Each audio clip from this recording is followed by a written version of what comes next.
Here's a quick podcast for all you true crime fans. The case of the missing Reeses. It was me at the store with my mouth. Motive? They're Reeses. What was I going to do? Stop myself? Tune in next time to see if I do it again. Spoiler, I will. Wow, that had everything. Reeses, suspense, Reeses. Last podcast on the left is all about the facts. So when Southern New Hampshire University came on as a sponsor, it was time to do some research. Turns out they offer more than 200 online degree programs, and get this, criminal justice and psychology are some of the most popular. Classes have no set meeting times, and tuition rates are some of the lowest in the U.S. Want to learn even more about SNHU? Visit snhu.edu/last. There's no place to escape to. This is the last podcast. On the left. That's when the cannibalism started. What was that?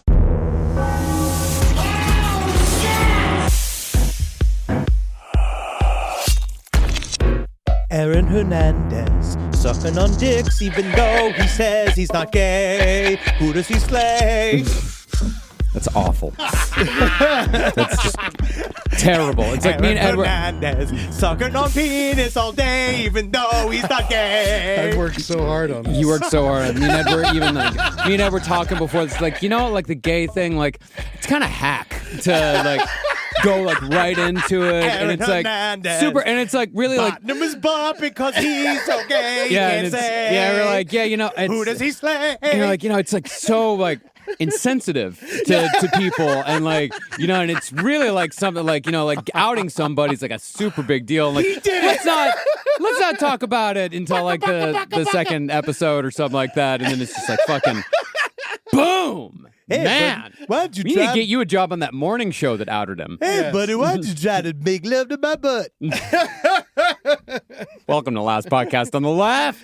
Ladies and gentlemen, my name is Marcus Parks. I'm here with Beatles cover master, the Weird Al of his generation, Henry Zabrowski. I swallowed an oat. I'm sorry. Yeah, I'm sorry, guys. Marcus is gonna die today. He's upping his diet. He had a single oat. One oat.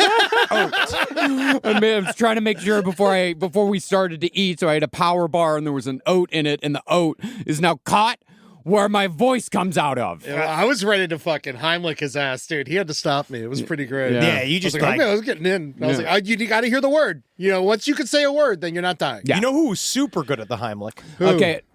Aaron Hernandez. Henry Zabrowski. We don't know that. I don't think he ever saved a life. That's not in my research. If it is to be, it is up to me.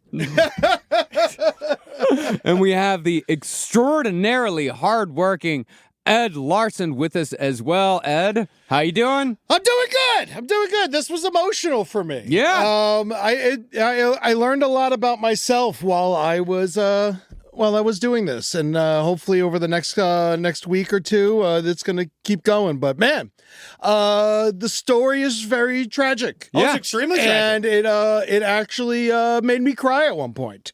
And so, pussy. I know. fucking ass. What's You wrong never know. with you I today? could have brain damage. You never know. Yeah, you don't know. Who knows? I actually think that you don't seem to have, like, you don't show weird aggressions, and you don't like flip out like in that way. You're very calm. Before weed, I got into lots of fights. But now you got weed. I do got weed. But it didn't help Aaron Hernandez. Let's get into it. Well, that's the thing, is that today we are going to be starting a new series that's led by Mr. Ed Larson. Yeah! Hut!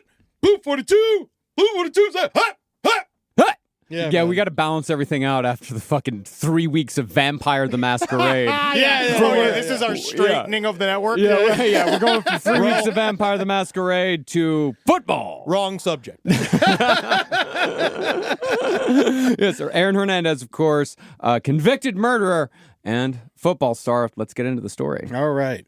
Aaron Hernandez was the worst case scenario for the NFL and the New England Patriots. He only played 3 seasons of NFL football, but was on track to be one of the all-time greats at his position, and many would argue a future Hall of Famer.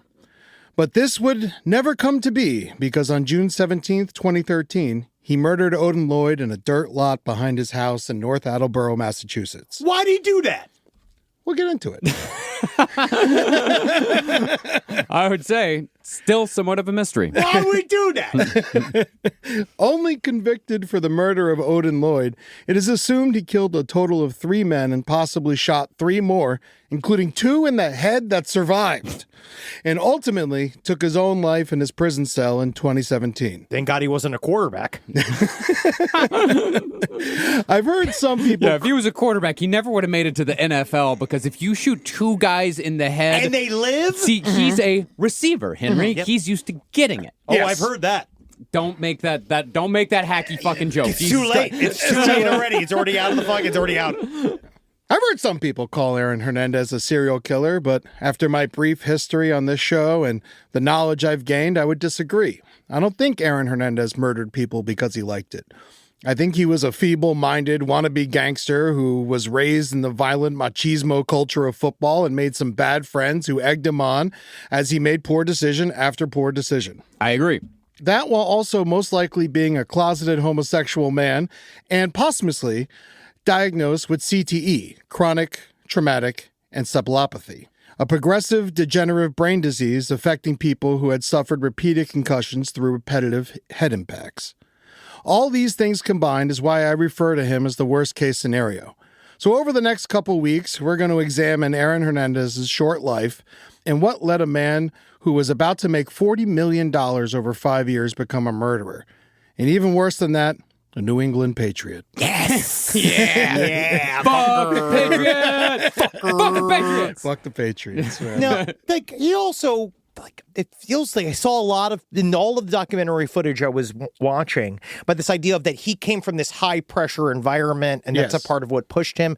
But I feel like a lot of people are under high pressure and don't kill people randomly. Absolutely. I think a lot of people have CTE. I think a lot, and they don't become murderers. But I think that when you're already an incredibly violent person, it, gives it a little oomph. Well, I'm sorry. Yeah, it definitely pushed it. Yeah, I mean, it is true. Like the environment that Aaron Hernandez grew up in plays out literally a million times every day in America when Yeah. it comes to like high school football and it comes to the sort of pressure that parents put on kids when they're younger. But Aaron Hernandez, like as Ed said, it's a worst case scenario. It's all of these things coming together. You remove even one of these elements and it's possible he would not have become a murderer. He would have just been a violent person. Yeah. But all of these things together, it's a perfect storm. Yeah, there's lots of sliding doors moments in this where, just like Marcus said, you take out any of those scenarios, I don't think he kills these people. Yeah. So personally, I wanted to take on this story for last podcast on the left because his story was a tipping point for me falling out of love with football. Ed Larson, as the world knows, is a weed-smoking hamaholic that worships the pristine hands of Dan Marino and the Miami Dolphins. We know that. Yeah. But the truth is that I've since gotten older. I've realized that the personal trauma football has caused me as a player, sports bar employee, and as a Dolphins fan. And as I research Aaron Hernandez's young life, there's way too many similarities to my own childhood. I also had an overbearing, borderline abusive, football-obsessed father, football coaches that taught me to hit with my head first, and sold drugs with low-level gangsters. Sounds awesome. So far, so good. I don't think that I have CTE, and most people who played football never develop it. But it is estimated that 1/3 of NFL players suffer from the disease. I think partially it's because of what we had a little sidebar conversation once about how that, and during our high school years, they were way more focused on the neck. Yes. Oh, They yeah. wanted to save the neck, and they wanted to, that was like the whole thing. So it might have inadvertently protected your head. Well, they would teach me to hit with my face mask first. Yeah. And to knock out other players. Yeah. They would tell me to hit their helmet with my face mask. ball. So Real boys tussling and grabbing and ripping. Yeah, the whole point, and I was taught the same thing, is like definitely never go with your head like straight down because that was what they were always afraid of. Because that one guy, paralysis. Jack Tatum. Yeah. Yeah, and so what they taught you is to hit the other guy with your face mask and go up because what you're trying to do is you're trying to knock the other guy off of his feet. So yeah, you are hitting your head head into the other player over and over and over again. Yeah, good old-fashioned football, not like nowadays where they're handing out purses at the front goddamn gate. What is fucking happening? I'm the man here today. I'm the man representative. And the thing about Aaron Hernandez is like when you watch his football, when you watch his tapes from when he was a kid, I have never in my life seen someone use their head so much when they're playing football. And he gets hit 3, 4, 5 times before, and he still doesn't get knocked down. He's like, that was what he was known for, just fucking running through. He big boy. Yeah. But some of us are more fragile than others. I just, broke 4 bones. Well, Yes, I mostly commented upon football during the talent show. yeah. I got hit so hard when I was in 7th grade, but our coach decided, like, let's put the junior high kids against the high school kids.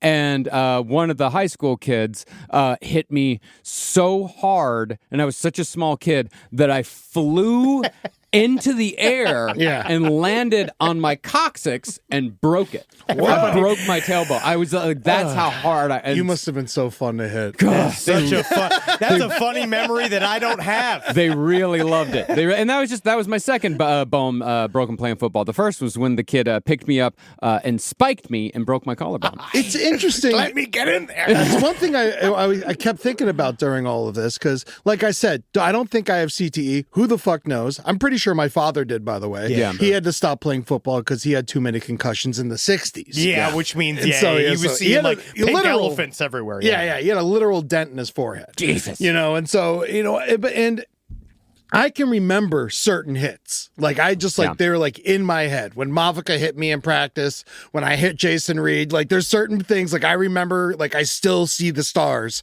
from those exact hits. And they may not have knocked me unconscious, but they were mini concussions, I'm sure. Yeah. And as far as CTE goes, unfortunately, there's no way to know for sure how many people have it, because the only way to properly get diagnosed is to examine the brain after you've already passed away. Of course, only a small fraction of football players that die have their brains examined for CTE, so we may never know how serious this epidemic has become. As of 2023, Dr. Ann McKee, director of Boston University's CTE Center and the foremost authority on the subject, has studied 376 former NFL players' brains donated to her center, and 345 of those brains were diagnosed with CTE. That's a whopping 91.7%. Obviously, the brains are usually from people or families that thought they were infected. So. Yeah, you need some control brains in there. Yeah, exactly. When they did a different survey, before she started studying this, she studied over 300 brains, and only one of them was found to have CTE, and that person played college football, and no one else did. Actually, I have a test. If you want to show, come closer. Yeah, Look at all this right. here. You just knock on the cranium like that, and if it sounds hollow, you got it, you fucking CTE-ridden maniac.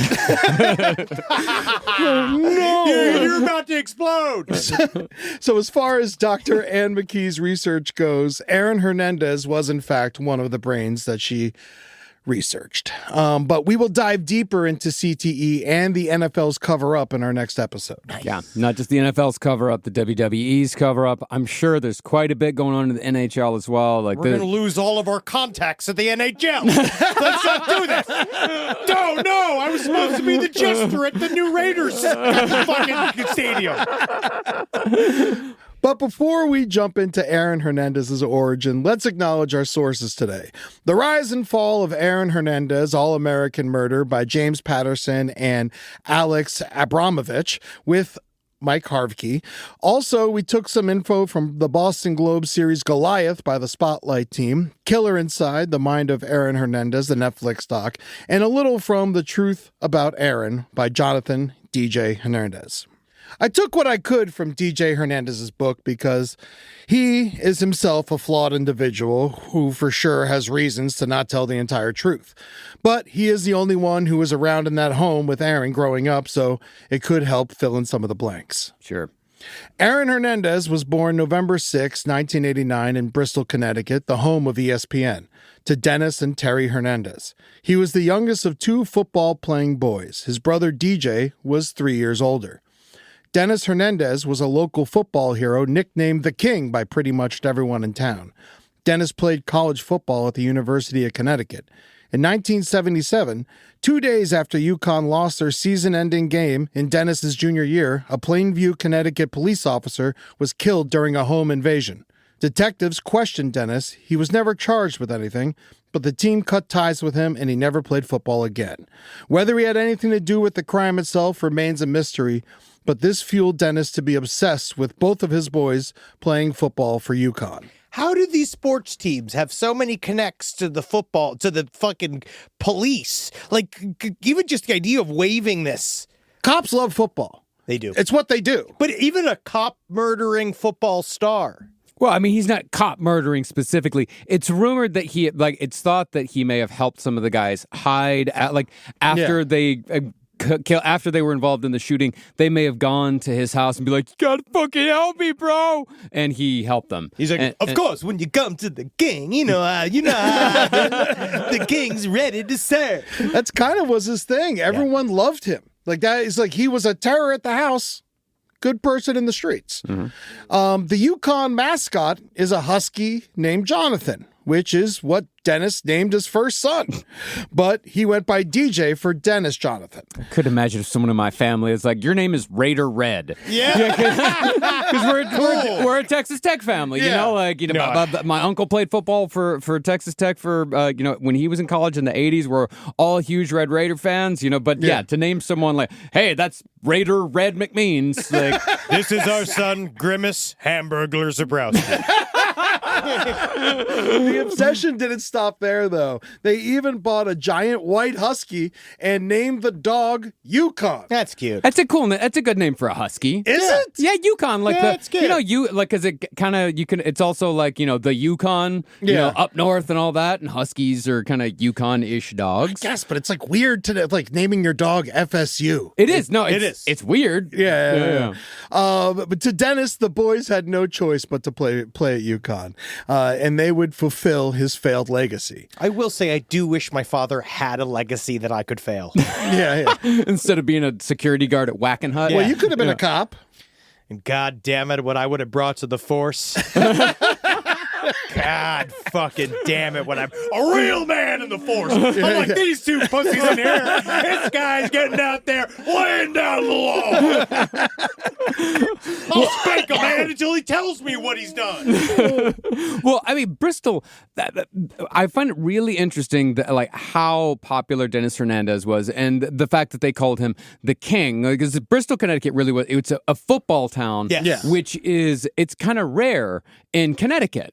This is the Northeast. It's not like but this is where ESPN was. Yeah. And this is also like, it's a former industrial town that had fallen into disrepair. So like football was kind of the only thing they had left. It was sort of like a Texas, like what you think of as like Texas football. This was in Bristol, Connecticut. And with Dennis Hernandez, like, it's really interesting because they called him the king, but his job, he was a janitor.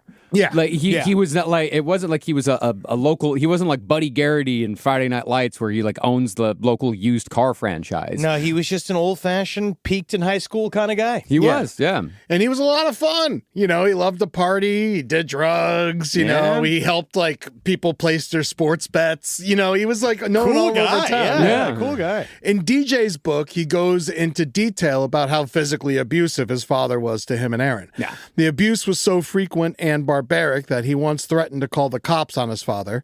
His dad replied, "I'm going to beat you even harder, you and your brother. They're going to have to pull me off of you when they knock on the door." Jesus. Yeah. The Hernandez house was not a happy place, to say the least. Dennis was arrested for trying to buy coke from a cop. And they always have the worst coke. Well,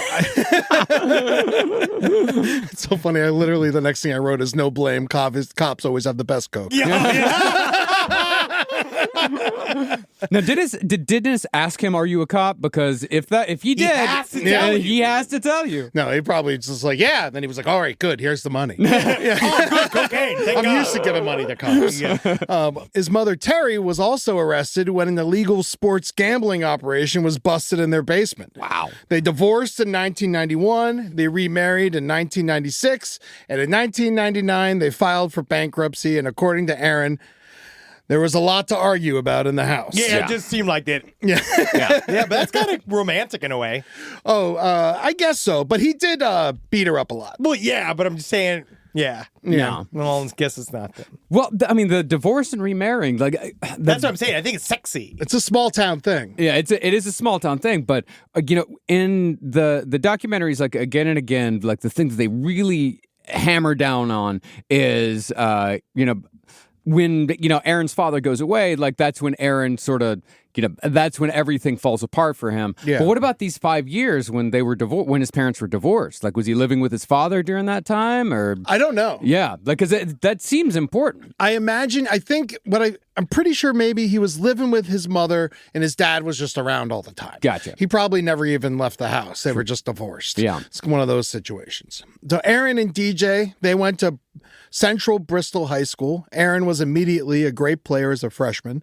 He started on the varsity team at 13 years old. You're playing against 18-year-olds. Yeah. That's like a big, I know that's 5 years isn't a big deal, but No, it those is. are Then crucial 5 years. Oh, it's massive. No, well, as I was saying earlier, when my when my fucking tailbone got broken by another kid, that kid was 18 and I was 13. Yeah. But the thing is that I was 13 and 5'5". Aaron Hernandez was 13 and 6'2". Yeah, he could dunk a basketball in the 7th grade. Was he just gifted physically? Yes. Yeah, no, he was basically they knew from a very young age he was going to be a pro athlete. That's the dream as a father. Yeah, really, he got dream. he got his exact wish with Aaron. DJ, he was the quarterback senior year, and they would link up regularly and were a great team. At the end of Aaron's first year, DJ graduated and got accepted into UConn and eventually became their quarterback. Aaron was a pretty good kid in high school. The only trouble he got into was once he drunkenly jumped on a car and dented the hood, thus getting himself thrown out of the school dance. He showed up to school the next day with a black eye and apologized. It is assumed Dennis gave him some old school discipline, as his coach put it. Oh, yeah. Yeah. And this is all very important to who Aaron Hernandez eventually became as a person. All of this informs the question of how does a guy fucking with a $40 million contract end up doing this? This is all part of it. Yeah. Mean daddy. Live from your grave.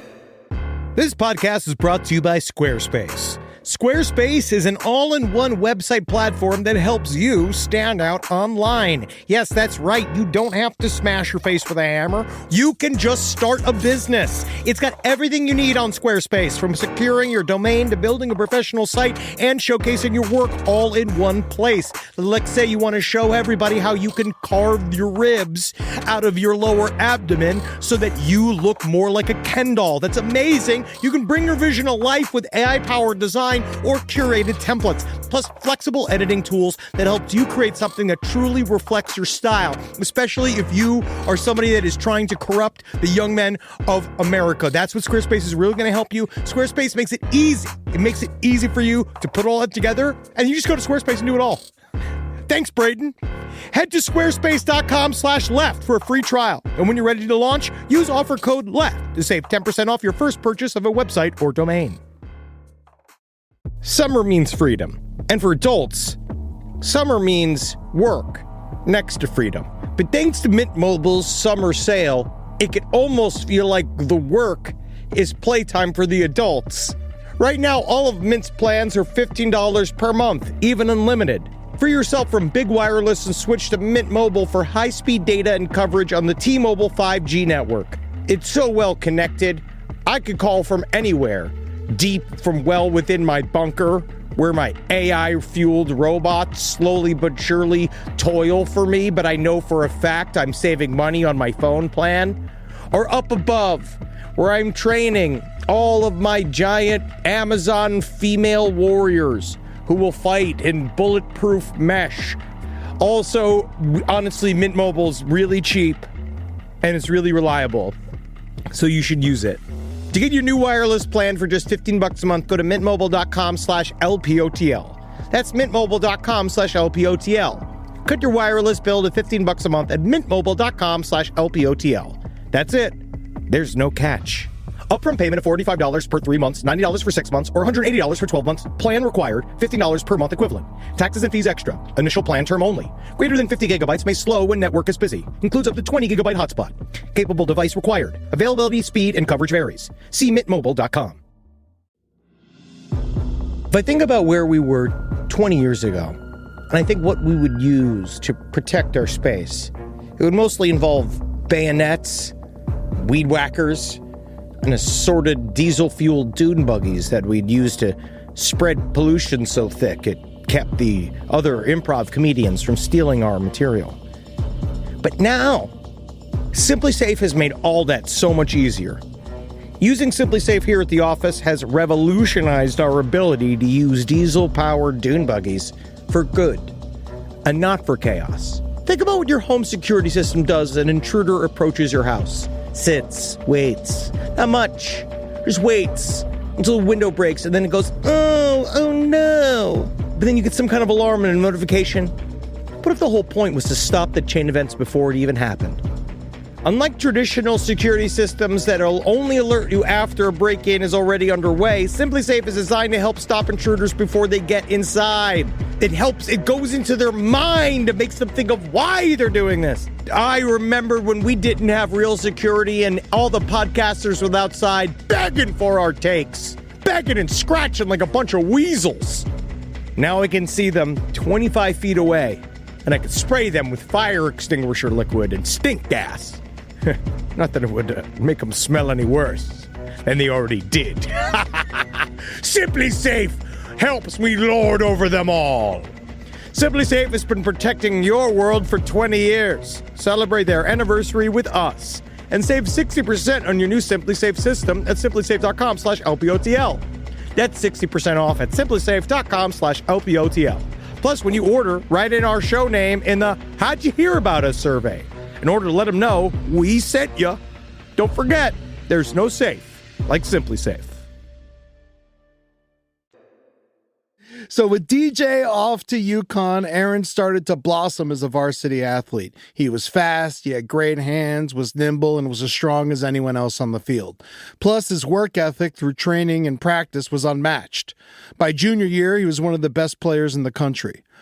This is the time when Aaron started to figure out who he was. He met his future fiancée, Shayana Jenkins, and found his one true love, that sweet, sweet weed. Oh, yeah, fucker. Aaron smoked a shit ton of weed. Yeah, he fucking did, son. Arguably more than I did. It was really bad for him. Yeah. It wasn't good for him, no. He smoked before school, before games, after games, I before made my practice. I made my brain green. It's me. It's believed that the marijuana helped him deal with being closeted in a hostile home environment. I'm what? If you smoke enough weed, you could forget you're gay, apparently. Yeah. But you could also forget you're straight as well, so be careful out there, kids. That's what's happening to me? I would actually argue that the more he smoked weed, the more he probably obsessed over being gay. I imagine. He was a very paranoid person. Yeah. Known for it. It was the way lots of people described him. Well, like, because his thing was he'd just kind of show the wiener, right? And go like, it'd be the same if I wasn't having sex with. Well, no, I mean, you're making him out to be an absolute moron. Yeah. He wasn't an absolute moron. He wasn't? No. From everything I heard him speak, he doesn't sound like he's fucking Barack Obama. He wasn't educated well. Yeah. He did not care about school, but as far as football goes, Yeah, sure. he was smarter than anybody. That's what they said. Yeah, he was incredibly brilliant when it came to football, and when it came to thinking about things like that. We'll get to that here in a little bit, the reasons why. But I would not say he was an absolute moron. I think he was. He definitely had like a certain amount of intelligence. It was just that football was the only thing that was given to him in life. I get it. All I do is fucking comedy and fuck. He was basically told by everyone in his life, don't worry about school. Yeah. Of course, you are a born football star. Yeah. Don't worry about it. In fact, I get it's a it. waste of your time. You shouldn't be studying. You should be out there doing split squats. Yeah, once he got to college, they literally were like, your classes are getting in your way of football. Take these like shitty classes. Take bowling. Take, like poverty, and stuff Yes. like that, which you got a D in. Hey, man, he's allergic to being poor. His brother DJ remembered at first Aaron wanted to be a cheerleader because his cousins were cheerleaders, but his dad put an end to that real fast in what I imagine was in brutal fashion. He also would change the way Aaron would stand and hold his hands because his father deemed it to be too feminine, but he used a different F word, of course. I will say, though, what's so girly about being a teapot? You're not short and stout. You're tall. I just want to be helpful. Well, and I think also like the way that he talked, it was also a way to hide his sexuality. Oh, I Like, totally 'cause understand that. Yeah, because he wanted, like, he always. He was that guy. He's the ha baby, what you want, baby? Everyone loved him. Yeah, Yeah, he was very charming. Yeah, and he always wanted to be seen as like tough, and and it really is like sometimes there are people who think it's like being smart is gay. It and is. by gay I don't mean like stupid. I mean like like if I was called the F word quite a bit growing up for No being, way, Marcus. for having tiniest bits of intelligence. You mean when it came to the things. major in creative writing at Texas Tech? No way. No way. No way. No way. But I think I sure hope you want to kiss me, because if not, I'm going to beat you to death. But I think he his is a story of overcompensation. Oh, yeah. Again and again. It also has to be stated that Aaron was sexually abused as a child, but is not confirmed by anyone who did it to him or when it happened, just that it did in fact happen. Is that proof? We know that somebody at least said that, right? And both his mom and his brother said it happened, and Aaron's lawyer. My mom thinks everybody's molested. Does she think you were molested? Well, she'll just say, oh, God. We should look into it. Yeah. And then I flipped it on him and I started sucking his dick and I was like, you like this? You want me to be your whore? Obviously, Dennis Hernandez sucked as a human being, but I'm torn on whether Aaron would have killed people if his father had stuck around longer. He was a strict homophobic football dad and someone who had a strict homophobic football father. It did suck. But Aaron may have And benefited. you weren't even gay. Like, literally. Like, imagine being closeted and dealing Oh my with it. God, my first date, my father was so happy. Because like when I said I wanted to do drama, he was so nervous. And then it was just like, and then when I went out with a girl, he was like, oh my God, thank God. And I was like, well, it doesn't matter. Aaron may have benefited from a stricter father. Certainly, constantly getting punched in the head as a child didn't help with the old CTE. Nope. And maybe not helpful as far as his career was concerned, but Dennis was the only person who held him accountable for his actions for his entire life. Aaron had a quote from his father tattooed on his body. It read, "If it is to be, it is up to me." And it wasn't until Dennis passed away did Aaron start to act out in social situations.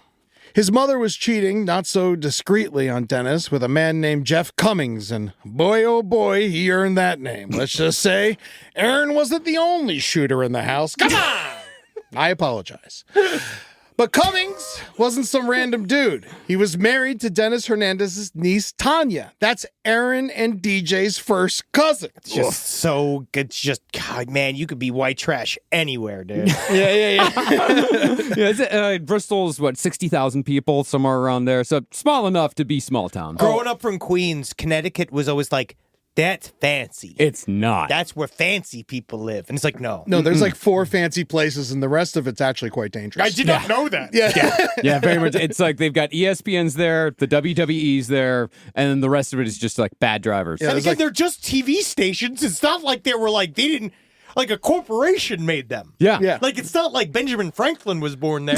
They just made ESPN there. It's not born there. It isn't a natural part of the fabric of the universe. It's a company. It is it's weird the that it's headquarters. there. Yeah. I don't know why ESPN is specifically in Bristol, but and WWE as well. But yeah, sometimes corporations have Connecticut headquarters.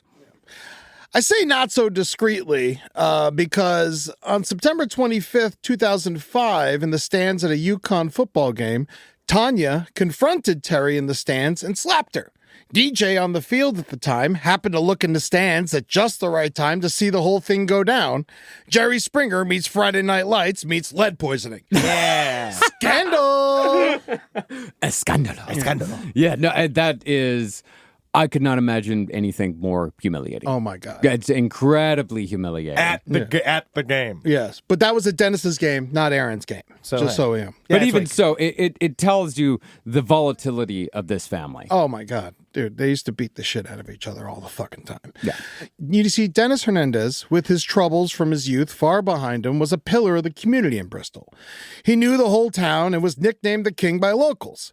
If he saw a flat tire, he was the first one there with a jack. The whole town saw him as a hero, even if he was a fucking terror at home. It's almost like he did that so he could be a terror at home, and Yeah. he did it with impunity. Yeah. Or that he was trying to do everything. A lot of these guys also do this. They do everything in their power to be nice to everyone around them because they think it makes up for the terror that they are at home. Yes. It does not. Also around this time, Dennis's brother Dave was dying from cancer. The whole town knew about it. So then in January 2006, Dennis gets a hernia and goes in for surgery and ends up dying a couple days later from a bacterial infection. When news spread in Bristol about Dennis's passing, everyone would correct them. They'd say, "No, you mean Dave died." No, Dave's like, I'm still here. I still live. You know, I spent my entire life dedicated to the medical sciences. I have 3 patents in my name, and my fucking janitor brother gets called the king. I'm fighting bravely against cancer every day. Nobody cares. Oh, but Dennis has football, so He does his football. Does Connecticut allow? Kill me. Do they allow assisted suicide? Because I'm done with this. Kill me. I'll do it myself. They booked the largest funeral home in Bristol. Wow. And it was not big enough to house the service for the king. Jefferson's Funeral Home, the largest funeral home in Bristol. Yeah, we need the more. Listen, we'll do 4 at once. We got a shit ton of chance. Try the salad bar. I actually just learned from David Dustmoucher this week about the idea of leased caskets. Oh, yeah. I didn't know you could lease a casket for a funeral, put you in the casket for the funeral, they then remove you, and then bury you just like in a fucking... Well, they cremate you. Well, but it's the idea of like, so we'll just reuse it? Interesting. I actually thought it was illegal. I thought there was a whole episode of 6 Feet Under where they talked about how it was illegal to use reuse a casket. I'm sure they have to tell you. They have to tell. Yeah, I think if they don't tell you, then it's illegal. It's out there. Yeah. I mean, as someone who had to buy a couple caskets, a cheaper one's always nice. Caskets useless. Continue. Don't let that mulch in here. No, you say I know. I don't want to affect this bottom line. There was over an hour wait for people to pay their respects. Dennis was the most important person in Aaron's life, and he spent pretty much every moment outside of school with his father. At the funeral, Aaron showed little to no emotion. DJ was a mess. The night after the funeral, Aaron had a basketball game and scored 30 points. When he dunked, the crowd went insane. The next night, he scored 31.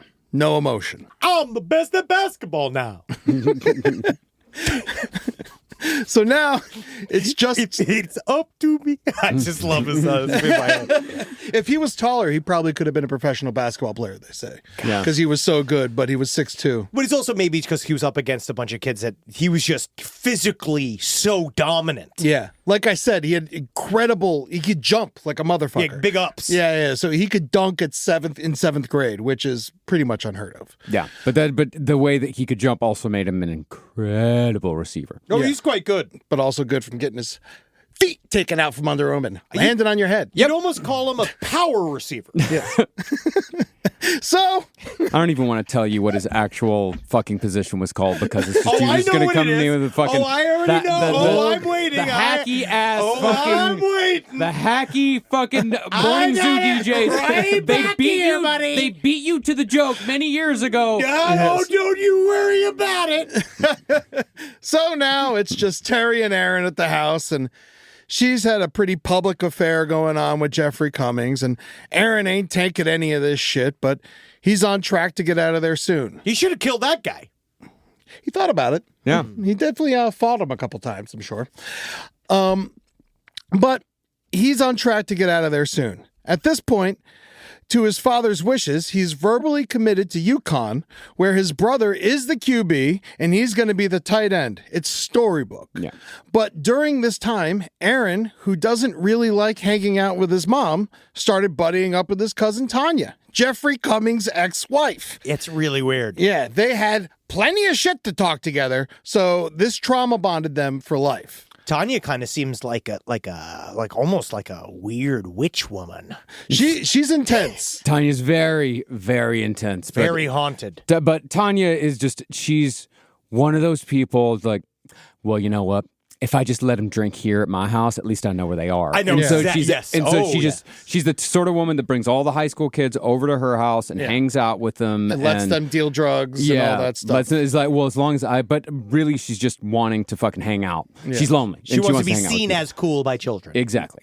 So Jeff and Aaron, they even switched homes. Jeff moved in with Terry, and Aaron moved in with Tanya, his cousin that was 14 years older than him.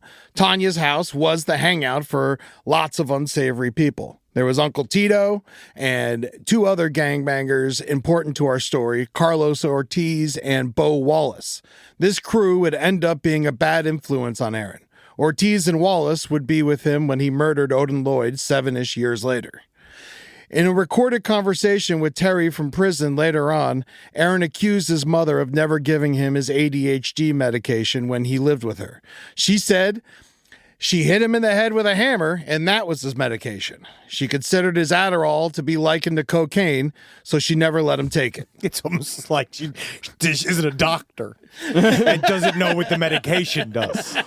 Well, this for me, the ADHD thing, this is the skeleton key to understanding Aaron Hernandez. Because with somebody with, like, it sounds like he has severe ADHD, and, severe ADHD, as I know from experience, it causes emotional dysregulation, it causes anger problems, it causes oversensitivity. Lack of impulse control. And it also can make you extraordinarily good at one thing. Because that's things, ADHD is also, like, there are a lot of negative things to it, but there are also a lot of very positive things to it, where you can lock into one thing and you can focus so hard on that one thing that you end up being incredible at it. And for Aaron Hernandez, that was football. Yeah. He locked into football, and he just had the mind for it because that's what his brain wanted. Football always gave his ADHD brain what he wanted. He could hyper-focus on it. He could be incredible at it, but it also made him very emotionally dysregulated at all times. Yeah, even in high school, he spent up to 60 hours a week on football. Yeah. And in the end, thank God it was football in terms of making money, not like watercoloring or something, because it wouldn't have made anybody anything. And think about who we would have murdered at the fucking art store. Bob Ross. Wow. I'll give you a happy little Yeah, you want to see. But yeah, that emotional dysregulation, I think that paired with CTE is really fucking dangerous. Yeah.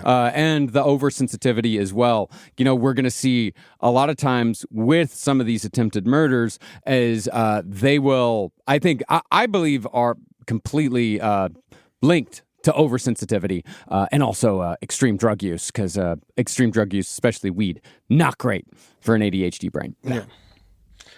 Aaron's verbal commitment to UConn didn't stop college recruiters from going after Aaron anyway. With no one guiding him, he gets wooed by the then current national champions, the Florida Gators. They invite him down to Gainesville, Florida. It's awesome. It's warm. The stadium is cool as shit. They throw his name on the Jumbotron. He bought in 1,000%. Aaron tells UConn, "You can go fuck yourself. I'm going to be a Gator." Now, but UF is still a huge college football town, and it's cool. But is it bigger than UConn? Yeah. Way bigger. Way bigger. UConn's more of a basketball school, but they're football. They're in the Big East and shit, and they do have football, but it's not even close. Children's sports scares me. Yes. I don't think I don't think you should be allowed to make money off of sports until you're 21 years old. Yeah. Either way, I'm happy to work Gators into the story. But I believe that college football players should be paid. they are starting of to get course. paid. I think they deserve it personally because most of them never go on and they've devoted their entire life to this. And there's money there, so why not pay the people fucking giving themselves CTE? But Eddie, I don't think you understand. Then how are they supposed to make all that money? Yeah. If they give it to these stupid kids, they're just gonna blow it on fucking gum. You know how kids are? They're gonna blow it on burritos. They're not gonna invest that money. Now, I'm not trying to make this thing a sports history podcast. In fact, I'm doing my best to not talk about football, the game, as much as possible in this story. This matters for Aaron Hernandez. Yeah. Urban Meyer, the head coach at Florida at the time, knew getting Hernandez on his team would really help them stay champions. But at 17 years old, reeling from the sudden death of his father, Urban knew he had to get Aaron down to Florida early. So they worked it out that Aaron would graduate high school early, and then he would go to Florida that spring and skip his high school graduation. Yeah. He didn't graduate early because he was good at class. No, They just let him go to Florida. Yeah. that's awesome. And they pulled they pulled a lot of strings to make that happen. Because I actually tried graduating early too to get the fuck out, and it was difficult. Oh, yeah. Even for me, who's like actually like a fucking student. You were good at school. Yeah, I was good at school, and there were so many hoops to jump through. And the thing is with Aaron Hernandez, whatever Aaron Hernandez wants, he gets. Yeah. And I this, gotta say, it's nice to be able to skip all that grieving. Yeah. Mm-hmm. Yeah. well, this is something Urban Meyer actually was known for doing. It was a tactic he would often use to make his teams great. He'd get the kids in January so they could study the playbook and practice with the team in spring, take summer classes, and be ready for football by the fall semester. That's awesome. Yes, sure. Well, I mean, it's school, man. Yeah, it's a great tactic for winning football games. But, man, they're just throwing these 17-year-old kids like into insane situations. But you know what's funny? I feel like when I was a younger man, I actually didn't understand pressure the way I understand it now. Like when I was like 18, I was flung in front of, remember how many times I'd have to like go in front of like 2,000 kids and just riff and I didn't even think about it for a second. Me too. I would host the pep rallies. I would do an hour. Yeah. And I would just like, if you told me I had to do that now, I'd have a panic attack. Yeah, we're like now, then I could have just, I didn't think about the pressure of it. Oh, shit, I did, man. I mean, because I was also the same way. Like, performing was fine. Like, I could go up and perform in front of people. That was whatever. But I played football all throughout my senior year. I played safety, and I was pretty bad at it. I was not good. Both my brothers were incredible at football, and I come from a very, very small town where football is incredibly important. Well, they got big shoulders. Yeah. Well, I mean, yeah, they're bigger Charlie's than I am. a big boy. Charlie's a very big boy, but Charlie works at it. But I was put out in this position. I was put back at safety, and there was a lot of hope for me. There was a lot of hope, like there's another Parks coming up, like all these Parks are good at football, so he's gonna come in and fucking Marcus once he gets feet under. Hello, everyone. Yeah. It is I. Have everyone enjoyed the cure? No, I was actually pretty fucking good until I broke my leg my junior year, and so I missed my entire junior year, and then came back my senior year, and I was behind. I was in the wrong position. I should have been at fucking running back instead of safety. But since I was back there, every team that played against us knew that Parks is bad. Parks is all you got. Like, Parks is a shitty safety. All you got to do is just keep throwing, and he can't, and we can beat. So we went 3-7 that year. So I had to spend that entire year like sitting back there with these shitheads on the other side of the fucking fence, going, "Come on, Parks! Get your shit together! Come on, Parks! Come on! You ain't got. Come on, Parks!" And just like a whole fucking town. God, I would be and right there, and the next day, no, dude. You suck. You hear me be big and fat, sucking on a big. You suck, Marcus. You have good football. It fucked me up. Oh, yeah, man. In ways that I'm still dealing with as a 42-year-old man. Oh, I get it. Having in the next day, he's like, "Fuck you doing, Parks?" I'd be out at parties like, "Parks, you got to work it out, man. You got to figure shit out." See, thankfully, the happiness of an entire town was placed on my shoulders. I was so thankful to just utterly reject any of it. I remember just so happy to just not feel that. Thank God I didn't have parents that gave a shit about any of that. Because as soon as I tried sports, and as soon as I realized that I had limitations, I was like, bye. Like I was like, oh no, I'm not a negative feedback girly. No, my parents were actually fine. My parents were actually very good about that. They weren't like, they supported me in the things that I was actually good at. But when after that season and after football was over and basketball came around, I was like, I'm not dealing with that shit anymore. I'm not playing. I was a fucking pariah because I didn't participate in basketball. But you just and my hated last me name was because I Sparks. sucked. Yeah. No, exactly. You all just hated me because I sucked. I'm allowing another guy to take it. Nope. Dude, the same thing happened to me when I finally quit football for, weed and theater. Yeah. They treated me like shit for years. The coaches, they were fun. And then they would try to talk me into coming back. And then one time I came back for a little bit and then they wouldn't even let me practice and shit. So I was like, what the fuck am I doing? This is crazy. And that I was all fucked up too. Cause my dad, if I had a bad game, I would get punished. Yeah. I would get grounded. At least I didn't get it that bad. I didn't get it. My parents were cool with that. They didn't fuck I with started taking steroids. It wasn't like steroids. I didn't know I was taking steroids. It was I bought it from GNC. It was a thing called androstenedione. Oh yeah, androstenedione. The spokesperson was Mark McGuire. And he was fine. He was completely clean. And I was popping those motherfuckers like crazy. I would go nuts. I would eat grass. I'd try to scare everyone. It was fucking intense, and so that was the idea. Yeah, and you didn't realize it. And then when we found out it was steroids and they were taking it off the shelves, what do you think we did? We went to GNC and bought all of it. Yeah, of course. And so I was all fucked up on that for a while at 16. So it's just, and that was just, like I said, and I turned out pretty normal. Yeah. That's the crazy shit. No, there's a lot of sliding doors with this shit, but yeah, so there are definitely ways in which football really fucks up kids in this country, and Aaron Hernandez is the worst case scenario of how badly football can fuck up a kid. Yeah. The University of Florida, it's actually an amazing school to get an education at, and it should have been a perfect fit for Aaron. But he didn't give no shits about no damn school. Yep. And why should he? He's a guaranteed pro athlete. Now, Gainesville, being a great town to go to college, is also a great town to party in. And the only thing more important than education in this small town is the football team. I'd argue you'd say it's the only important thing in that small town. Maybe. It's up there. Well, the hospital's great. Yeah, you got a lot of good doctors come out of here. Shans. Yeah. Yes. And they helped Aaron get away with murder. Excuse the expression. Truth is, he was known around campus as a fun, outgoing dude. But in Coach Meyer's office, he was often in there wailing about how much he missed his father. Meyer really put in the extra time with Aaron because Aaron needed it, and he needed Aaron. Even as a freshman, Aaron was quickly turning into an on-campus celebrity. He was able to go into liquor stores and buy booze no problem at 17 years old.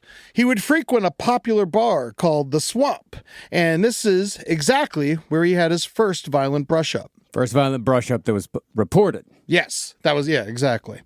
One night, he was hanging with Tim Tebow and tennis player Sean Young when a waitress came over with 2 shots. He took them no problem and went about his night. But as they went to leave, bar manager Michael Taphorn presented him with a $12 bill. And Aaron said something similar to, I play football. We don't pay for shit. That's right. Tebow and other patrons tried to defuse the situation. Let's pray on it, son. Let's pray on it, dog. Come on, let's pray Christ together, dog. Come on, let's bring Christ in this, dog. Tim Tebow can fucking suck my dick. Oh my God, he's the worst. The worst. He is the most annoying football player of all time. How is he more annoying than Aaron Hernandez? Legitimately, I think he's a worse person than Aaron Hernandez. Taphorn grabbed Hernandez, and then Hernandez sucker punched him, rupturing Taphorn's eardrum in the process, and then he ran away, leaving his sneaker behind like a Cinderella in Berserker mode. Only my true princess will find my sneaker and bring it back to me. Later, a university lawyer would convince the bar manager and owners not to press charges, offering them tickets and an apology from Hernandez. That's as good as money. That's right. They never got their apology, but occasionally Hernandez would creep by in his car, making intimidating finger gun gestures towards the employees. Oh, Jesus. Well, I mean, it's not just, them convincing him to not press charges. If this guy takes Aaron Hernandez out, if he takes the fucking, star. If he takes the U of F star player out of circulation, his bar's done. Oh, yeah. No, they're fucked. They're boycotting that bar. He loses his entire livelihood. That bar gets boycotted. People stop going there, and he's just fucking done because some shithead kid decided to punch him in his fucking head. Sports bars across the nation rely on football. Yeah. If football ever ended, the restaurant industry would take a giant hit. Yes. And I think that's one of the reasons. Yeah. It's all connected. It's amazing There's giant how industries football built on top of $1 billion industry because it's all feeding. It's very, very difficult. Yeah. Now, this may not seem like a crazy important incident, but this is really when Hernandez started to feel like he was untouchable. There was another incident when Aaron was with teammate Ronnie Wilson at a nightclub called XS, when they got into an argument with another patron, and Wilson went to his car, got his AK-47 to scare a guy, which worked. Yeah. AK-37 maybe wouldn't have done the trick, but the 47, they're great for that. Hey, I had an AK-47 when I was their age, too. Yeah, you're just like them. That must be a Florida thing. Wow. Oh, yeah, no, AK-47s were kind of weirdly prevalent. I bought mine on sale with my tax return. Nice. Yeah, well, in Texas, our drug dealers are much more like handgun guys. But they always made sure to have it on the table when you went by to buy weed. Yeah, I remember that. It was so much harder to keep the scale on the table with the AK. You know, it takes up so much room. Yeah, no, my guy just had a Glock, and then he'd make you sit there and watch weeds with him while you stared at the gun. That's and like wondered. me. That's like us. We smoked out of the shotgun. Nice. Yeah, that was cool. He called you were there for that, weren't you? Yes. He called the cops, and Wilson fired the gun into the air, which gave Wilson 100 hours community service, and he was able to rejoin the team after he finished that slap on the wrist. Urban Meyer would start to take shit around town for his players acting out. He was an advocate for second, third, and fourth chances, which worked back when he coached Utah. But this season in Florida, his loosey-goosey discipline made the Gators the most arrested team of all time. Florida State, number 2. Wow, great. Later in a 2015 ESPN investigation, it was noted that University of Florida football and basketball players avoided criminal charges 2/3 of the time they were arrested. My God. Well, I mean, and that's the thing with Aaron Hernandez is that it's not just the people in his immediate life that let him get away with everything. He has existed in a system that lets people like him get away with anything and everything since he was about 14 years old. As long as he keeps putting up numbers. Yeah, as long as he keeps playing, as long as he still scores touchdowns, like he's going to believe that he's going to get out of whatever happens to him. Yeah, man. It's fucked up. You know, I really do think I hate football. Yeah, it's really changed. Yeah, it really has. I'm working on it, though. I'm still trying to figure out how I feel. We'll see how I feel after this. Rise from your grave. Last Podcast on the Left is excited to collaborate with Audible. Audible has a massive range of ad-free crime fiction, nonfiction, and true crime podcasts. You know, there's so many things you could do while you're listening to an audiobook. You can clean up your own personal crime scene. And that's easy to do, and you can learn it all from books. Some people also listen to audiobooks to go to sleep.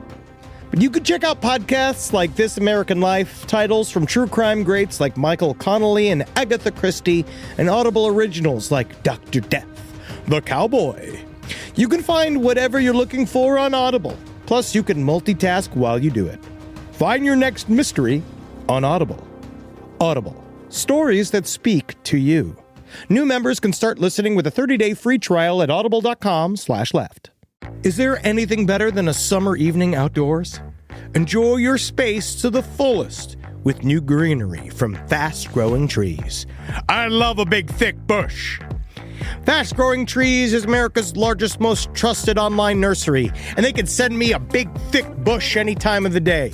It arrives at work. It arrives at my car. I can pinpoint on a Google map where it is. Send me a big, thick, brown bush.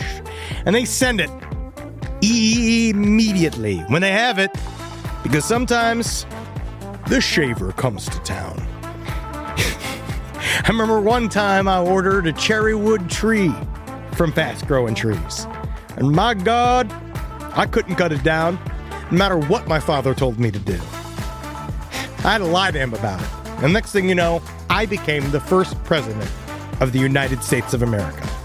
And even you can become the first president of the United States of America with fast-growing trees. Right now, get up to half off select summer planting essentials, plus get an additional 20% off your first purchase with code LEFT at checkout. That's an additional 20% off at fastgrowingtrees.com with code LEFT at checkout. Offer is valid for a limited time only. Terms and conditions apply.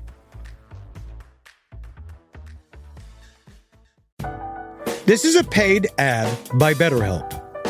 It's so important to remember with the busyness of the holidays, every holiday, Arbor Day, that day about the planet, President's Day.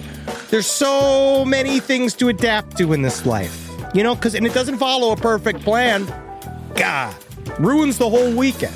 But therapy with BetterHelp, the world's largest online therapy platform, it can be a space to pause, reevaluate, and adjust to any unexpected changes. With over 30,000 therapists worldwide, BetterHelp is one of the leading online therapy platforms, having served millions of people globally.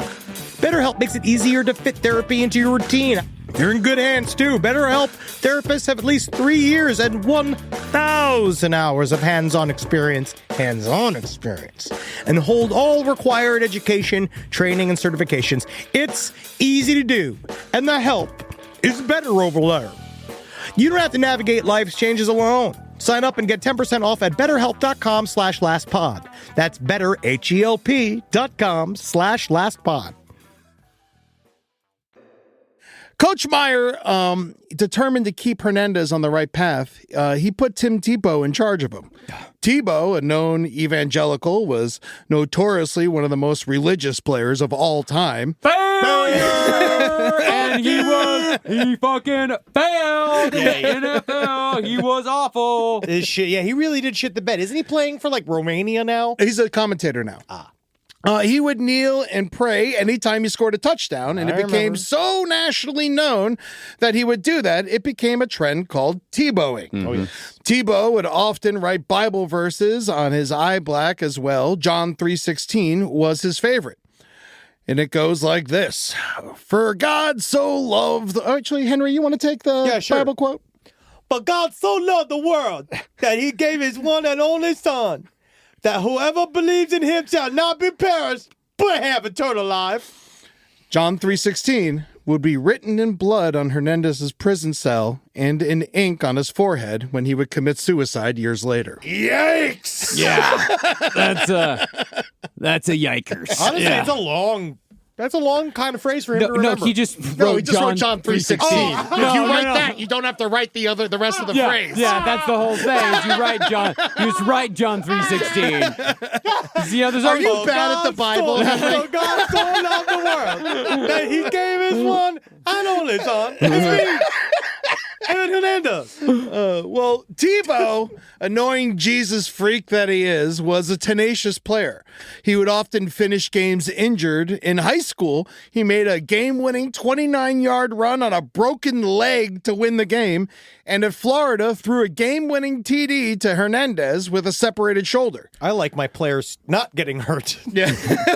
Then you don't like any players. Yeah. Because they all play like this. No! Then on Sundays, he literally would be a preacher at church. So Meyer made Tebow Hernandez's neighbor in Gainesville and roommate when he was on the road. It was kind of working. Oh my God. It'd be fucking just all day. I'd be like, Aaron, come on, let's pray on this now. Come on, Aaron, let's pray on this. Being like, what is prayer? They prayed together. They practiced after practice and shit. But the problem was every time Aaron would go back home to Bristol, Connecticut, he would reconnect with his bad boy crew of Cousin Tanya, Tito, Carlos Ortiz, and Bo Wallace. They would also often come to home games in Gainesville and cause trouble around town. His brother DJ would even plead with Coach Meyer to not let him come back home because he would just slide back into hanging out with these gangsters again. Every time Aaron came back to Gainesville from Bristol, it was like starting from scratch. Aaron felt allegiance to them because they were the ones that were there for him when Dennis died. Man, don't know how many times I got to say this, but just because someone was kind to you when you were younger, that does not mean that you have to fucking let those people bring you down for the rest of your fucking life. Well, also, he's the type of guy that is now living like his father. So Aaron Hernandez, he views himself as his father as a role model. The father's the king, right? Every decision he's made, everybody's lauded. Even though he ended his life in obscurity and sadly died, right? Like, like he technically, you'd say his father flamed out. Oh, very much so. But yeah, that's why he pushed his own kids so hard. Yes, but they viewed him as somebody that was this perfect role model. So I could see Aaron Hernandez is walking around and he has an idiot's idea of what a confident man does and what a confident man chooses. And so in his way, he's like, those are my friends. They've always been my friends. And when you say that they're not my friends anymore, I get mad. Because they're my friends. Because it's this whole, he now views, I think in his own way, no, I protect them now. I protect them. This is my coterie, and they all suck his dick, and they all yeah, Aaron, whatever you want, Aaron, because they know he's going to be a millionaire. Yes. Yeah, maybe. But I think it's like one of those things, townie. It's like a townie thing. It is a townie thing, yeah. And I think a lot of it also has to do with his intense need for structure, and he's just always looking for it wherever he goes because, with the severe ADHD, this is a guy, he should have been on medication. Yeah. He should have been in therapy. He should have gotten structure at all points. And I think when he goes back to Bristol, he's looking for some sort of structure. He's looking for something, but all he finds are people that are just telling him what he wants to hear. He's literally sleeping on the couch while they're doing drugs around him. Yeah. Yeah, and he just thinks that is his version of what family and home is. Yeah, because it's his cousin, his first cousin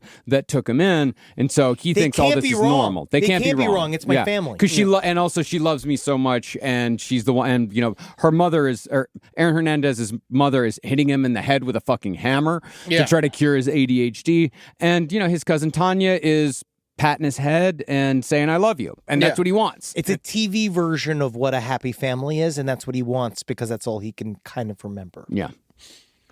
All right. So now let's get into the shooting incident in late September 2007 after UF lost an early division game to Auburn.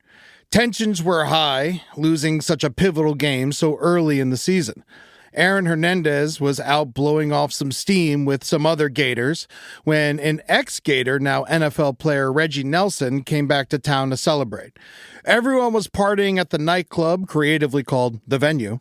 Along for the ride was the Pouncey twins, who would be connected to Hernandez for years to come. Yeah, he even tattooed their initials on his body. It should be noted that was two mine. guys.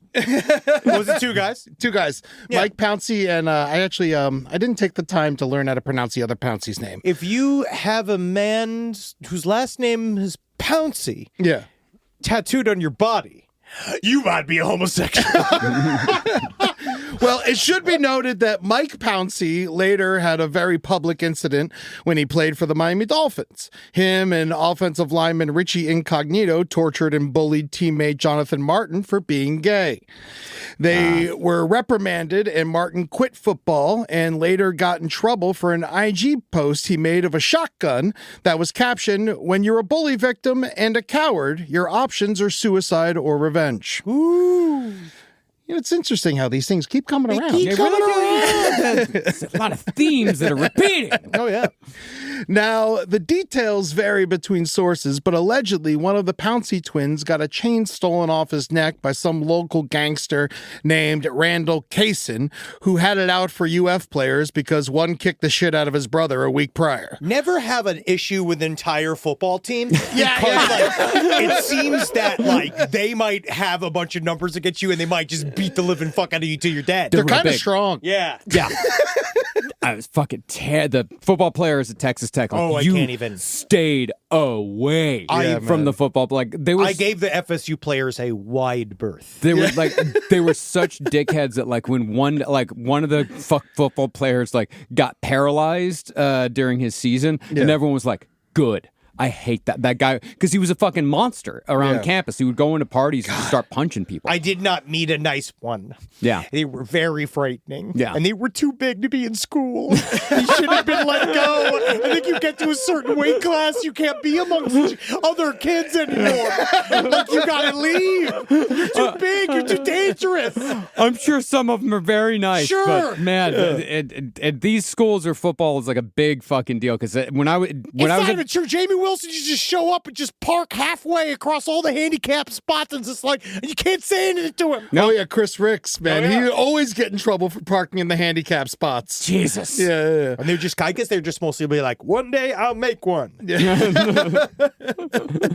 After the club closed, there was a quick scuffle in the parking lot. Kaysen, The Pouncy twins are here. Hello, my name is Michael. This is my twin, the Pouncy twin. I can't pronounce my other name. He is unpronounceable, and thus he is ungovernable. I'm the Pouncy twin. Tie the back of my costume. My butt is hanging. Oh, don't worry about that. I want to make sure that your butt is not open to the public. We're the Pouncy twin. when Kaysen and one of his crew went up to them and said, "Fuck your chain," and then showed him a gun in his waistband, which obviously made the Pouncy twins and Hernandez pissed. But it was all broken up by the NFLer Nelson, and the night did not end there, unfortunately. The locals, led by Kaysen, were stuck in traffic in their Crown Vic. Late nights in college towns tend to be a standstill of drunk drivers when the bars let out on game nights. It's chaos. Yes. Because there's a bunch of people that are illegally drinking who also don't know how to drive. Yeah, in a traffic jam. Yeah. It's the worst. Kaysen stuck his head out the window to holler at some chicks in the car next to him. He then noticed that they were being followed by a big black SUV with the players inside. But the 2 a.m. procession traffic had everyone at a standstill. All of the people in Kaysen's Crown Vic were strapped except Squirt, who was sitting in the passenger seat. Shit was being talked. The tension started to develop. And it was a developing situation. Yes. They were on University Drive, and a sign ahead of them said, "Welcome to the University of Florida." They were in the middle of everything. Then, according to Kaysen, apparently a man that looked exactly like Hernandez walked up to the car, stuck a gun in the window, and fired 5 times. Squirt was shot in the head, and the driver was shot in the arm. Then, as a distraction, someone threw some black cats in the street while the man who looked exactly like Hernandez ran away. Let's go to the CTE mobile. Other witnesses said the man who shot the gun was a black man with cornrows. Now, at the hospital, Kaysen was... I certainly made Squirt. That's right. Now, at the hospital, Kaysen was beside himself. He felt guilty that he'd gotten his friend Squirt shot in the head. Kaysen and the other fellows with guns in the car had local gang ties, but Squirt was just some dude in community college with shitty friends. My name's Squirt. Kaysen was screaming, "It should have been me!" over and over again when Detective Patty Nixon arrived to take his statement. He fingered Aaron Hernandez as the shooter and the Pouncy twins as the instigators. I'm not an instigator. I am a master. I'm a negotiator. I'm not a defibrillator. Even though uninvolved witnesses had said the shooter was a 5'8" black man with cornrows, Hernandez was 6'2", Hispanic, and covered in tattoos. Squirt, a black man, was not dead and could not speak. Coincidence? But when asked who shot him, he kept pointing to the palm of his hand, not the black side of his hand. He would point at the black side of his hand and go no, and then turn his hand over and point at the palm. Yeah. They took this as it was possibly Aaron Hernandez who did the crime. It was the Thing from the Addams Family film. Or possibly it was just the side effect of being shot in the head. Yeah, maybe. Yeah, it's just, who knows? He could probably be pointing to a little man. He's like, the little man will tell you. The little man knows. There's a witness in my hand. Detective Patty Nixon Squirt Jr. reached out to the university for them to help bring in the involved parties, but was confused on how it took them almost 5 hours to comply. They were getting their story straight with the football team's lawyer. Yeah, that's what's incredible about it is that it is every time Aaron Hernandez gets into trouble at the University of Florida, he immediately gets a lawyer from the university itself. that it gets him out of trouble every time and tells him what to do and what not to do. And He's then a real good football player. He was the best. He was incredible. They had 2 national championships when he was there. The lawyer, his name was Huntley, I believe. And he was like an effortlessly good player. Yes. Like, he was like one of those guys that just showed up and he just was immediately better than everybody else. He could party all night long and show up and fucking murder it. He was also 24 and 23. He was like, by the time he got to age. Yeah. I mean, even so, man, like I couldn't, like I had a hard time fucking, showing up to play well when I was, I remember our coach would always say, smells like a goddamn brewery out here, oh, you fucking boys. I know you've been drinking last night because we were all playing like shit because we had been drinking the night before. Yeah. It takes a special kind of person to party all night and show up and still play. Yeah. The lawyer, cool guy. Yeah, the lawyer, Huntley. He said that he's a dog. That's what he got. A dog. He's got a dog. That's me, man. I got a fucking dog, man. It's little. No, yeah. The lawyer, Huntley. He had a signed picture of the team from Urban Meyer in his office, and Urban Meyer wrote on there, "Thanks for all your help. You're the 12th member of our team." Basically. Well, that is the lawyer for the most arrested college team of all time. Yeah. What can I say? I know when the getting's good. Yeah, thank you, guys. And there's nothing I love more than getting children off for violent crimes and possibly sexual ones as well. All I'll tell you is you keep them crimes coming, I'll keep lawyering. You know what I say? Fuck the victim, let's get another championship. Because that's what matters here in Gainesville. When held for questioning, the Pouncey twins' stories matched mostly, saying the man stole Mike Pouncey's chain at the club, approached them in the parking lot, and showed them a chain and a gun. Yeah, it's your shithead children bullshit. Yeah. Then the football players went to a friend's apartment, got checkers, and went home at 2:30 in the morning. The only thing is, one Pouncey twin said Aaron went home with them, and another said he went walking around. When Detective Nixon went to question Hernandez, she was a little upset to find him fast asleep in the interrogation room. He's always at ease. Yeah. They said that's what his closest friend said, is that they never saw him show fear once, ever, for anything.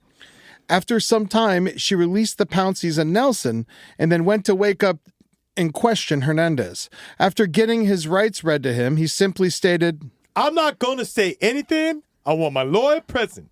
I'm sorry my lawyer told me to say that." Direct quote. So between the great UF lawyers and the unreliable witnesses and most of the victims being gangsters themselves, no one ever was charged in the incident. Aaron never mentioned that he had a visitor with him that night. Neither did the Pouncey twins.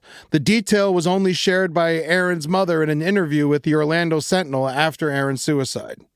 Squirt, who ended up living, but had to learn how to speak and walk again, never got any retribution for getting shot in the head. When asked about it today, his mother just simply says, "We live in Gator country." Yep. With a stadium that fits 88,000 people and is usually oversold for games in a city of less than 150,000 residents, it's hard to argue with Squirt's mom. There's a lot of money in the Florida Gators being a winning football team and the players getting special treatment to make sure that no matter what, they were on the field ready to play on Saturday. Urban Meyer, as complicit as he may be in Aaron developing his superiority complex, did his best to keep Aaron on the right path. Aaron even lived with him for a while. His phone was always open to him night and day, and his wife, a psychologist, would often hold private sessions with him. Ooh. In the end... Sexy. Damn. Oh, yeah. In the end, though, he looked past some of Aaron's troubles more than he should have, but the pressure to win for a high-level coach can cloud your judgment. Even being a 2-time national champion, you're only as good as you are this season, and your job is on the line just about every single year, no matter how good you are. All the pain comes rolling down from the very, very top. Yeah. It's called the viciousness of capitalism. Yep. The pressure. Pressure starts up top and just goes all the way down. Yeah, man. Aaron Hernandez was one of those it players. He was as good as any one Coach Meyer had ever coached. He really was. Yeah, but his off-the-field incidents continued to pile up between fights, heavy marijuana use, and hanging around with unsavory characters back in Bristol made his baggage more than the coach was willing to continue with. Aaron missed the first game of the 2008 season from a failed drug test. Too little weed. Coach Meyer had him listed as hurt, but put a boot on his foot. A player suddenly on the sideline with a boot on his foot usually meant they weren't hurt. They were there for disciplinary reasons. He would have a good season as the Gators won the BCS championship. His daily marijuana use continued to be a problem, and he was not hiding it, but finding ways to pass the drug test with clean urine. He would push the clean urine through a fake penis if being watched. That was very common. Yes, I remember these things were being called Wizinators. Yes, I had one for a job interview. Really? Yeah, I only had to take one drug test my whole life, and I did get clean for it. You know what the job was? What? Janitor. They fucking, I worked that job for like 2 years, but yeah, they were like, yeah, you know, we want to hire you full-time, but you're going to have to take a drug test. I'm like, if you want to hire me full-time, you're going to have to wait a month. Then we'll take the drug test, and then we'll see. Yeah, because, God. First thing you had to clean was yourself. Yeah. I want you to be on drugs as a janitor. The 2009 season, Aaron Hernandez had an amazing junior year as a Florida Gator and won the Mackey Award, which goes out to the best tight end in college football. This award will usually guarantee a first-round draft pick and a huge contract in the NFL, but Hernandez, knowing that he was not mature enough to move on to the NFL, decided to stay in college football for one more season. I bet you it's also just kind of, you don't know. You don't really know what you're going to be like once you go into the NFL. Yeah. Like, I think that he obviously has a lot of confidence, but it all changes once you're in the big fucking leagues. Mm-hmm. And Urban Meyer, even though he knew how talented and a straight-up force of nature he was on the field, told him there was no room for him on the team anymore and that he should enter the NFL draft. See, I didn't know this. I did not, because every documentary I saw always said, like, Aaron Hernandez decided to go to the NFL. I didn't know that Urban Meyer said, like, I don't want to deal with you anymore. Get the fuck out of here. Yeah, he's like, he just figured he was going. Yeah. And then when Aaron was like, hey, listen, I'm going to stick around, he was like, you can't. You know, you got to go. Wow. So he just failed him up. Yeah, he just told him to get out of there because he couldn't do it. That's incredible for him. Well, I'm sure Urban Meyer probably had planned. He'd probably recruited and said, okay, here's my next tight end, like, that's going to come up after Aaron Hernandez. And like, yeah, why are you? No, get out of here. I mean, the same thing happened to me in theater. They were like, you can't go to districts this year because we're working on the junior. You're a senior. And I was just like, well, but I'm a senior. I finally got my spot. I finally got the fucking spot. I mean, I wasn't that good. But you won in the end, didn't you? I did. I'm here. He could no longer handle Hernandez's weed smoking, his overall bullshit, and off-the-field violence. The on-the-field violence was more than welcome. Of course. So now Aaron declares to enter the NFL draft on the 4th anniversary of his father's death and is ready to kiss Florida goodbye for now. He signed with Brian Murphy of Athletes First Sports Agency. Murphy knew Aaron was arguably the most physically superior athlete entering the NFL draft, but he didn't just have baggage. This dude had luggage, and no one was helping him carry it. So Murphy told Hernandez, fuck taking your statistics class again. Come on out to Cali with your brother DJ, and we'll get you trained up and ready for the NFL Combine. The NFL Combine sounds like it's fun. Yeah, well, the NFL Combine is an insane experience that has been compared by some as a slave auction. 329 players are invited to show their strength, speed, agility, and intelligence. Whoa, and their curiosity with their creativity. Yeah. Their whimsy. Their whimsy. You know, what is it? All in their underwear. Their creativity, uniqueness, nerve, and talent. That's what they need to show. Charisma, uniqueness, nerve, and talent. Yes. Hernandez showed up. You've scored 3 on the cunt scale. Thanks. You have to play for the Cleveland Browns. Oh no, not the Dookies. Yeah, they named their team after shit. Dookie. Hernandez showed up to the combine with a torn muscle in his back, so he sat on the sidelines for most of the time. But the scouts still were drawn to him, watching him weigh in and get measured. Look how big his legs are. Basically. Look how long his arms are. They're in their underwear. It's weird. No, that's why people compare it to a slave auction, because it's like they do everything but check their teeth. Yeah, they watch their teeth, watch their gait. Yeah. Yeah. Yeah, check under their tails. Yeah, then came the intelligence test. Now, Aaron Hernandez might not have been the best student in the world, but he knew football just as well as anyone, and he scored well. So what's this? That's a football. And what's this? That's a helmet. 10 out of 10. Well, he did. He scored 10 out of 10 for focus and mental quickness. ADHD. 9 out of 10 for self-efficacy. What does that even mean? I don't know. And 7 out of 10 for dedication. But the category of social maturity, he scored 1 out of 10. What's he talking about? Fuck you. Oh, man. They came at his ass hard, dude. They pressed him about his shitty friends back home, his failed drug tests, his off-the-field incidents, his dead dad, his dad being able not to stay in school, and who murdered the cop, and his mom's new shitty husband. Anything they could do to get a rise out of him to see how he reacted. Shut the fuck up! You shut the fuck up! Yeah. Basically, how he reacted. Not a good way to be during the combine. It's not. No, it's like almost like he's the Ghostbusters 2 mood slime, and they're trying to get him to bubble over. Rumors started to develop about his gang You're nothing but ties. an unstable molecule. Football players having gang ties is not a new concept. It happens often, actually. Most players come from poverty-stricken neighborhoods around many unsavory characters, but Aaron loved his gang-affiliated members back home and considered them to be family. Then came the pro day workouts back in Gainesville. He had to overperform there, as well did Tim Tebow, who didn't have a great combine as well. It turns out that was because he was a bad fucking football player. Yeah, well, he just choked. It happens. It happens to quarterbacks a lot. They are amazing in college, and then they just go to the NFL and they just shit the bed. Was Yeah. it Johnny Football from A&M? Yeah. Yeah. Fuck God that helps guy. those that helps themselves. So you better be good. God Tebow was good for football. like one season in the NFL, and then everyone figured out how to go against him, and he never could do it again. Yeah. Hernandez overperformed at the pro day workouts, though, back in Gainesville. He got a 4.5 40-yard dash. He could bench press more than any other tight end, but his character would continue to be called into question. Now, April 22nd, 2010. Yeah, man, but this is the thing, man. Greta Thunberg isn't fucking there. If Greta Thunberg could put up fucking 285, you'd use her.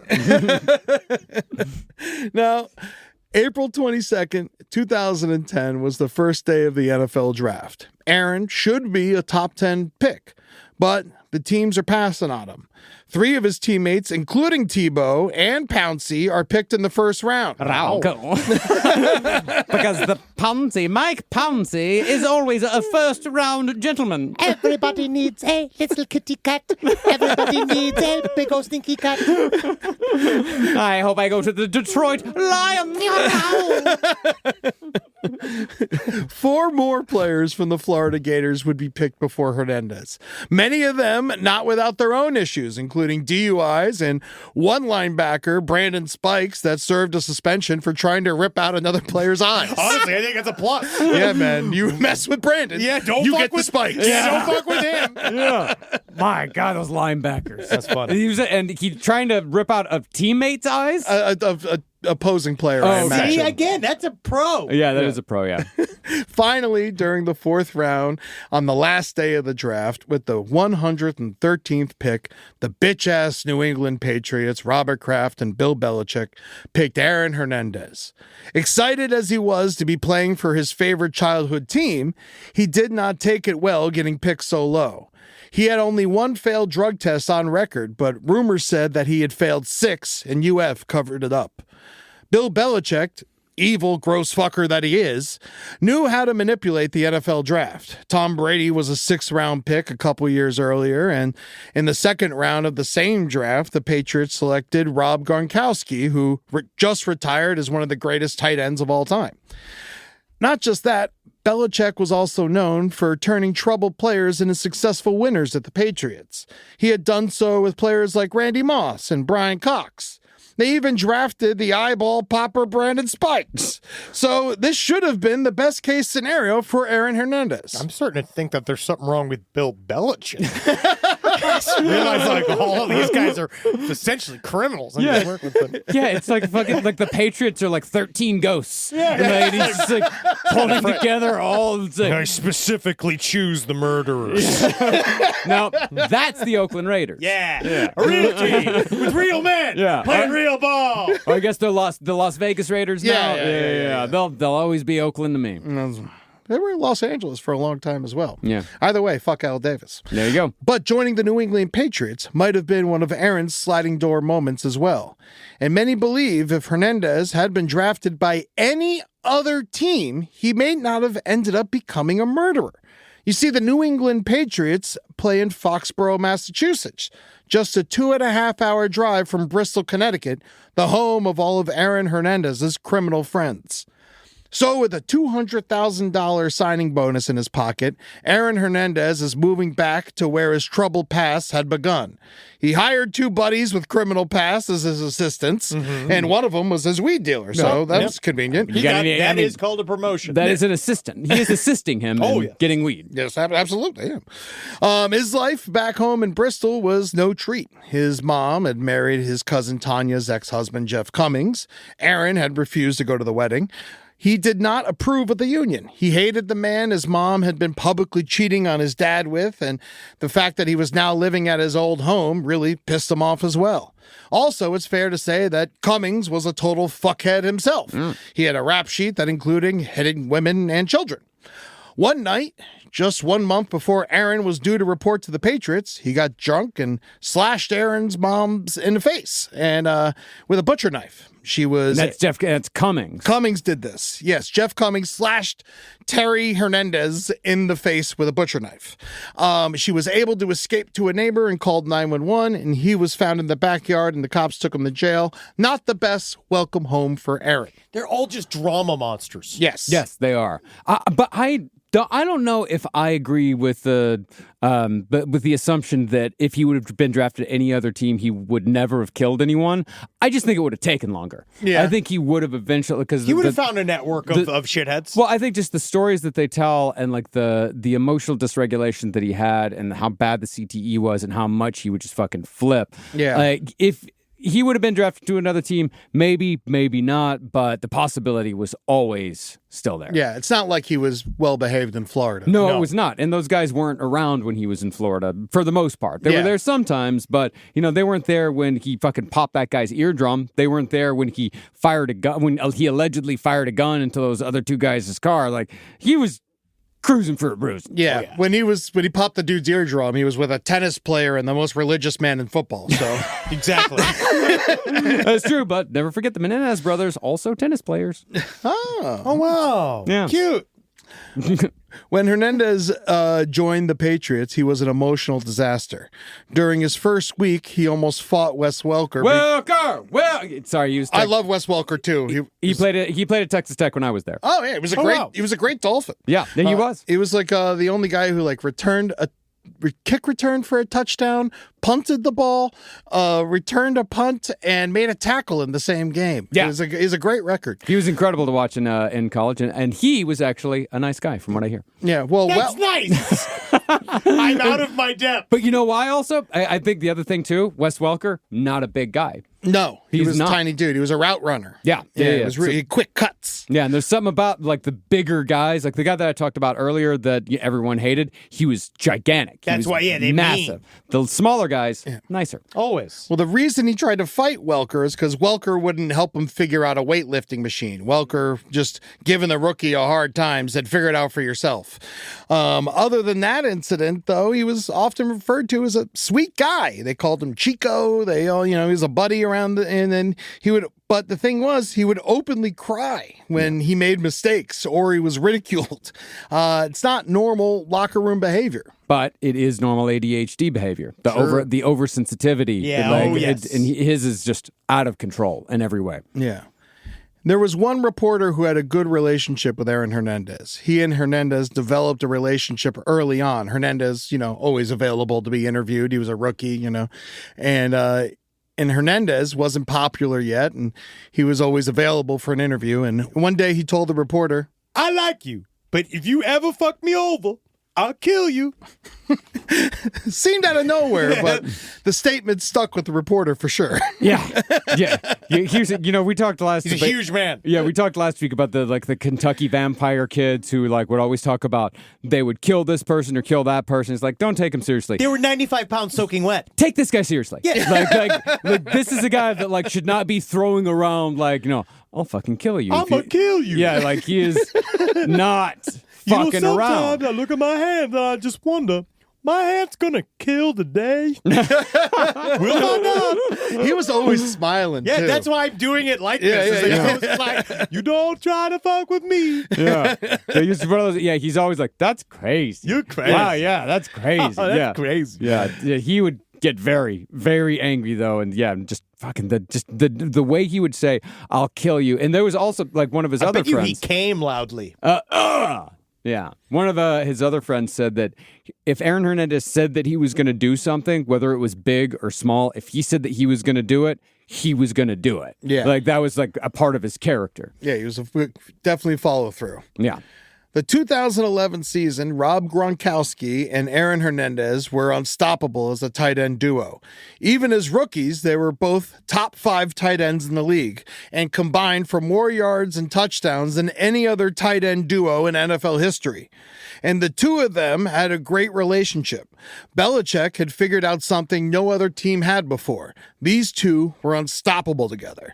The AFC Championship game that year was against Tim Tebow and the Denver Broncos. Tim Tebow was all John 3:16'd out. I hate him. The previous week, he wrote John 3:16 on his eye black and coincidentally threw for 316 yards, averaging 31.6 yards per completion, threw 16 passes in the first 3 quarters, accused rapist, two-time accused rapist Ben Roethlisberger threw an interception on 3rd and 16, and the ratings for the game were 31.6 million viewers. John 3:16 was all anyone could ever talk about. Even God thought it was a little on the nose.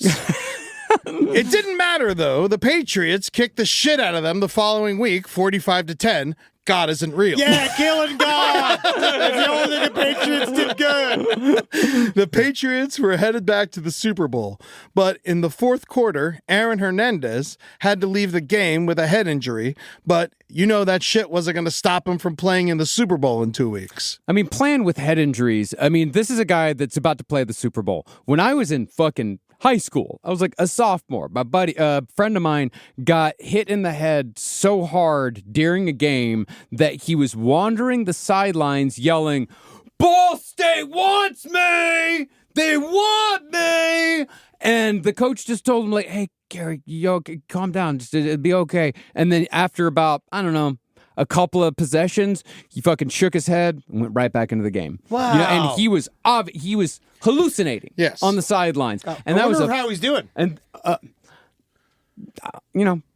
don't know. I'm actually not sure. I haven't talked to him in a very long time. I don't know how he's doing these days. It's but good you got off Facebook. Yeah. I don't know how he's doing. I hope he's doing well. He was a close friend when I was a kid. But yeah, that was a high school football game. It wasn't even a district game. Yeah. This was just this was before the district games even came, and he got back into the game after a hallucinatory concussion. Dude, I dislocated my shoulder and popped it and went back in and did a long snap. You just did that shit because you thought that's what you had to do. Well, that was what they told you. That's what they fed that's what you do to show commitment. No, when I broke my leg, I walked. It was during practice. I walked all the way back to the field house because I didn't want the coach. I didn't want to ride in the coach's truck and be seen as a pussy. Yeah. And then I took a shower. I drove myself to my parents' job and walked in and said, "I need to go to the hospital right now." Oh yeah. But the whole time, that's not even playing. That wasn't even playing football. That was just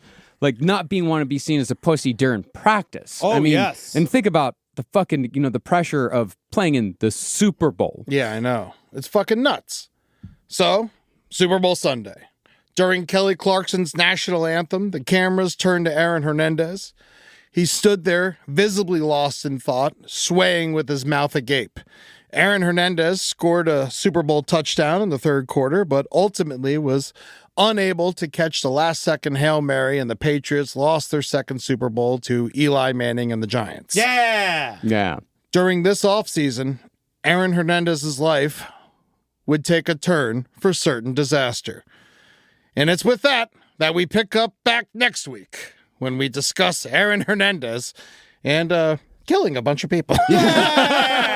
Eddie, great job. Yeah, this is fantastic. Yeah, it's intense, man. Yeah. I tried to fill it with jokes, but it just made me so sad. That's my job. Yeah. It's a very sad story. Like, you know, like in so many ways, like Aaron Hernandez is a shithead. Yeah. In so many ways, he made other people's lives miserable. But in so many other ways, you know, you hear people talk about him like he was a nice guy. He was nice to be around. Sure. You know, like he was it's what's so strange is like there's like his wife, or I guess a fiance at the time, but like never said anything about any kind of domestic abuse. Like he was apparently like, you know, there for his kids. Like he was a good friend, but also just violence. Is just living underneath at all times, you know, and just this idea that he has an entire system, a national system set up to protect him and to keep him from seeing any sort of consequences for any action that he does. And it doesn't matter who you are or what you do. If a human being does not face consequences for their actions, they're going to be a bad person. They're going to do bad shit. It just fucking happens. Yeah, look at Lawrence Taylor's now on the fitness, the new fitness board for the White House. Yeah, so is Tua. Lawrence Taylor, the former crack cocaine addict who also slept with a 14-year-old girl. 15, Marcus. 15. She